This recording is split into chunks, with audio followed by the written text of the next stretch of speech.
Hello guys, আসসালামু আলাইকুম। আপনারা কেমন আছেন? আমি অনেক ভালো আছি। আজকে আমি চলে এলাম একটা ছোট্ট গজল নিয়ে। আর আজকের গজলটা জানি সবাই চেনা আছে, আর গজলটা সবারই প্রিয়, বেশিরভাগ মানুষের প্রিয়, আর আমারও প্রিয়। আজকে এই গজলটা আপনাদের আমি গেয়ে শোনাবো। কার কার প্রিয় ছিল গজলটা অবশ্যই কমেন্টে বলবেন। আমার তো খুবই প্রিয় গজলটা। চলো এখন গজলটা বলা যাক, আপনারা শুনুন গজলটা কি। চলো।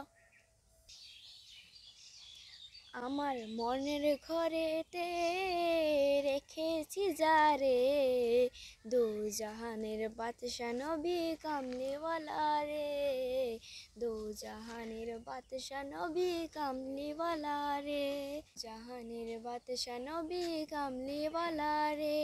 আমার দয়াল নবী রে, আমার মায়ার নবী রে, আমার দয়াল নবী রে, আমার মায়ার নবী রে, দো জাহানের বাদশা নবী কামলিওয়ালা রে, দো জাহানের বাদশা নবী কামলিওয়ালা রে।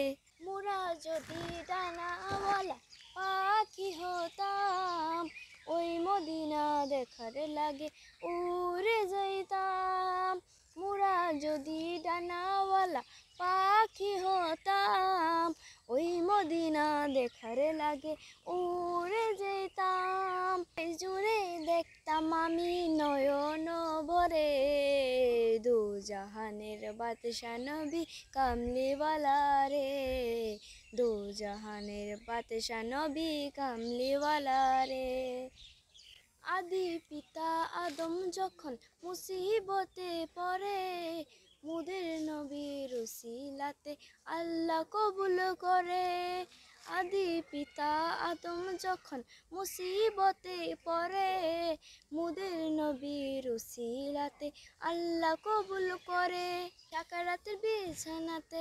সাকারাতের বিছানাতে দেখা দিও রে, দু জাহানের বাদশা নবী কামলিওয়ালা রে, দু জাহানের বাদশা নবী কামলিওয়ালা রে।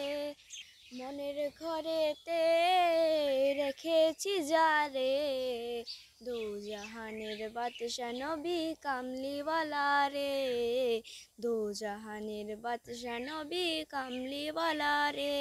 আমার দয়াল নবী রে, আমার মায়ার নবী রে, আমার দয়াল নবী রে, আমার মায়ার নবী রে, দু জাহানের বাদশা নবী কামলিওয়ালা রে, জাহানের বাদশা নবী কামলিওয়ালা রে। এই যে আমার কিন্তু গজল বলা কমপ্লিট। এখন তো বুঝতে পারছেন আমি কোন গজলটা বললাম। এটা কিন্তু সবারই প্রিয়, আমি যতটুকু জানি সবারই কিন্তু এই গজলটা প্রিয়। আমার কিন্তু খুবই প্রিয়। দেখি কমেন্টে বলুন কার কার প্রিয় ছিল গজলটা।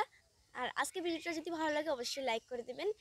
আর আপনাদের আমার তো তরফ থেকে আপনাদের জন্য অনেকই ভালোবাসা রইল। আর আমি যদি কোনো ভুল করে থাকি অবশ্যই কমেন্টে বলবেন। আর আপনারা আমাকে ক্ষমার চোখে দেখবেন। আজকে ভিডিওটা পর্যন্তই। আল্লাহ হাফেজ।